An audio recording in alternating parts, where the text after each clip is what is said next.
page number 9, English workshop. Question first. A. Match the phrases in column A with their meanings in column B. Column A आणि बी मध्ये तुम्हाला ए मध्ये phrases म्हणजेच वाक्प्रचार दिले आहेत आणि बी मध्ये त्यांचे अर्थ दिलेले आहेत आणि त्यांच्या योग्य जोड्या आपल्याला लावायच्या आहेत. फर्स्ट, लुकिंग आउट फॉर म्हणजेच काहीतरी शोधणे आणि याची योग्य जोडी आहे कॉलम बी मधली C, trying to search for. Then second, face to face म्हणजे प्रत्यक्ष समोरासमोर येणे, त्याची कॉलम बी मधली योग्य जोडी आहे in front of each other. Third, summon up courage म्हणजे धैर्य एकवटणे, याची योग्य जोडी आहे try to be brave. Then fourth, rage melted म्हणजेच राग कमी होणे, याची योग्य जोडी आहे कॉलम बी मधली अँगर रेड्युस्ड म्हणजेच ए. आणि पाचवं, फिफ्थ, बी मूव्ड बाय म्हणजे काहीतरी मनामध्ये भावना निर्माण होणे आणि त्याची योग्य जोडी आहे D, filled with soft feelings. Question 1 B. Read the following sentences from the story. कथेतील खालील वाक्य वाचा. First, they were bound by law to obey their master. Second, the kind man bound up the lion's injured paw. And third one, the lion bounded towards Androcles again. The word bound carries three different meanings in each of the sentences. आता वरील तिघही वाक्यांमध्ये bound या शब्दाचे वेगळे वेगळे अर्थ आलेले आहेत आणि आपल्याला योग्य अर्थ कोणता आलेला आहे खालीलपैकी A, rushed forward, B, forced to follow, and C, tied up. Put the correct letter A, B, C in the boxes according to the proper meaning. आणि योग्य अर्थ कोणता आहे बाउंड या शब्दाचा त्या वाक्यामध्ये त्याप्रमाणे ए आहे का बी आहे का सी आहे ते पुढील बॉक्समध्ये लिहायचं आहे. First, they were bound by law to obey their master. In this sentence the meaning of bound is forced to follow. या वाक्यामध्ये बाउंडचा अर्थ आहे की त्यांना बंधनकारक होतं. It means force to follow. It is B. So we will write B in the box. Then the kind man bound up the lion's injured paw. In this sentence the meaning of bound is C, tied up. घट्ट बांधणे हा अर्थ आहे. And the third sentence the lion bounded towards Androcles again. In this sentence the meaning of the word bound is rushed forward म्हणजे झेपावला हा earth bound या शब्दाचा या वाक्यामध्ये येतो. Question 1 C. नाव translate each of the three sentences A, B, C into your medium of instructions. वरती बी ॲक्टिव्हिटीमध्ये दिलेले तिघही वाक्य तुमच्या मातृभाषेमध्ये त्याचं भाषांतर करा. First one, they were bound by law to obey their master. याचा मराठी अर्थ होतो त्यांच्या मालकांच्या आज्ञेचे पालन करणे त्यांना कायद्याने बंधनकारक होते. Then second, the kind man bound up the lion's injured paw. त्या दयाळू माणसाने सिंहाचा जखमी पंजा घट्ट बांधला. And last one, the lion bounded towards Androcles again. It means सिंह अँड्रोक्लिसकडे पुन्हा झेपावला. These are the translation of the three sentences. Then question 2 A. Find from the story the antonyms, that means opposite words of the following. खालील शब्दांचे विरुद्धार्थी शब्द या कथेतनं शोधा. First, kind, opposite cruel. Then third, slave, opposite master. Fifth, punishment, opposite reward. Seventh, tender, opposite tough. Now we will see the opposites of the another column, that is 2, 4, 6 and 8. 2. Poor, opposite from the story is wealthy. High, low, unbound, bound, and happy, opposite unhappy. These were the opposite words which occur in the story. Question number 2b. Find from the story 5 words that describe the sounds made by the lion. आता या कथेमध्ये 5 असे शब्द शोधायचे आहेत की जे शब्द सिंहाने केलेला आवाज दर्शवतात. सिंहाने केलेला आवाज दर्शवण्यासाठी वापरले गेलेले 5 शब्द आपल्याला शोधायचे आहेत. And those words we can find from the story. They are growled, roared, moaned, whimpered, and roaring. These are the words which shows or describe the sounds made by the lion. Question number 3.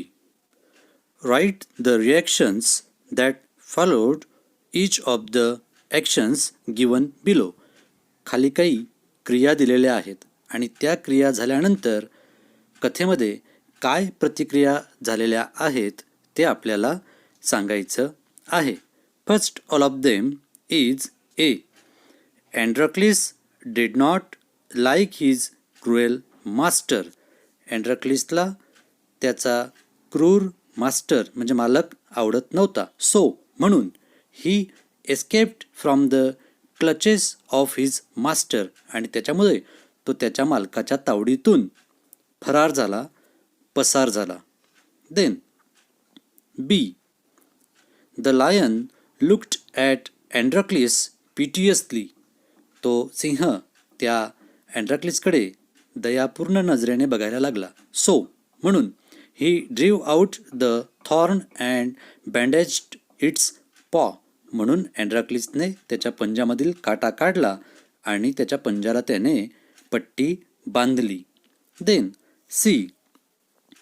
Androcles bandaged the lion's injured paw. अँड्रॉक्लिसने त्या सिंहाचा जखमी पंजा घट्ट बांधला. So म्हणून the lion licked his arm to show gratitude. कृतज्ञता दाखवण्यासाठी सिंह अँड्रॉक्लिसच्या बाहूला चाटायला लागला. Then D. A hungry ferocious lion was released into the arena. एक चवताळलेला भुकेला सिंह त्या रिंगणामध्ये मैदानामध्ये सोडला. सो म्हणून Androcles felt weak and dismayed. Androcles अतिशय घाबरला आणि दुःखी झाला. Then E. The lion reached Androcles and. तो लायन म्हणजे तो सिंह अँड्रॉक्लिसजवळ पोचला आणि मग काय झालं? It began to purr and rub its nose against Androcles. तो अँड्रॉक्लिसजवळ गेला आणि त्याचं नाक अँड्रॉक्लिसच्या जवळ जाऊन त्याच्या शरीराला तो घासायला लागला. It means he identified Androcles. Then last one. The emperor asked Androcles what other reward he would like. आणि जेव्हा त्या सम्राटाने विचारला अँड्रॉक्लिसला की तुला इतर अजून काय बक्षीस पाहिजे, at that time Androcles said. म्हणून अँड्रॉक्लिस म्हणाला. Androcles demanded the emperor to be set free the lion too. अँड्रॉक्लिसने अशी डिमांड केली की त्या सिंहाला सुद्धा मुक्त केलं जावं. नाव question number 4. Write in your own words 3 to 4 sentences about each of the following. खालील प्रत्येक वाक्यासाठी तुमच्या शब्दात म्हणजे इंग्रजीमध्येच, तुमच्या भाषेत नाही, इंग्रजीमध्येच 3-4 वाक्य तुम्हाला लिहायची आहे. First one. The condition of slaves in ancient Rome. पूर्वीच्या काळातील रोममधील गुलामांची परिस्थिती. याच्यावर आपण सांगू शकतो, we can say the condition of the slaves were so bad. त्या काळातील गुलामांची स्थिती अतिशय दयनीय होती, वाईट होती.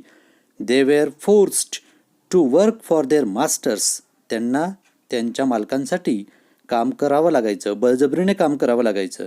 दे had no freedom and no rights. त्यांना स्वातंत्र्य नव्हतं आणि त्यांना अधिकारही नव्हते. They were bounded by the law to follow their masters. आणि प्रमुख म्हणजे कायद्याने त्यांच्या मालकांच्या आज्ञेचं पालन करणं त्यांना बंधनकारक होतं. They couldn't leave their masters त्यांच्या स्वतःच्या इच्छेने ते त्यांच्या मालकांना सोडून सुद्धा जाऊ शकत नव्हते. In this way this was the condition of the slaves. Then next one, qualities of Androcles. अँड्रॉक्लिसच्या अंगी असलेले गुण.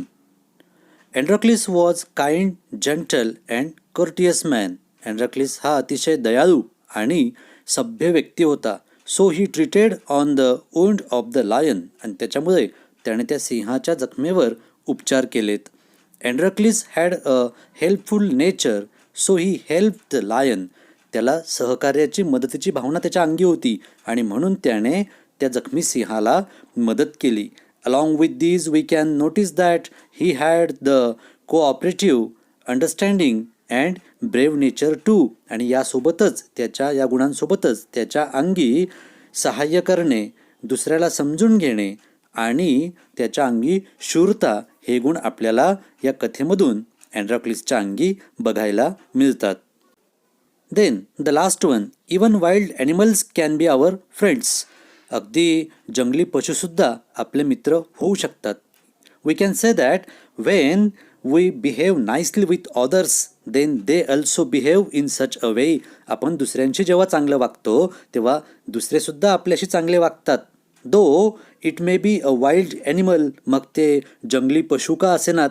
If we help the wild animal in its need it could be our friend. जर आपण एखाद्या जंगली पशुची त्याच्या गरजेच्या काळात मदत केली तर तो आपला मित्र होऊ शकतो. If we love the animals they also love us. आपण प्राण्यांवर प्रेम केलं ना, तेही आपल्यावर तितकंच प्रेम करतात. Question number 5. Narrate to your class any short story about kindness to animals. तुमच्या वर्गाला प्राणीमात्रांबद्दल दया केलेली एखादी कथा वर्णन करून सांगा किंवा कथा सांगा. ऑर किंवा how animals can be kind to humans, किंवा एखाद्या प्राण्याने मनुष्याबाबत दाखवलेली दया याच्याबाबत एखादी कथा सांगा. Write down the story in your notebook. ती कथा तुमच्या वहीत लिहा.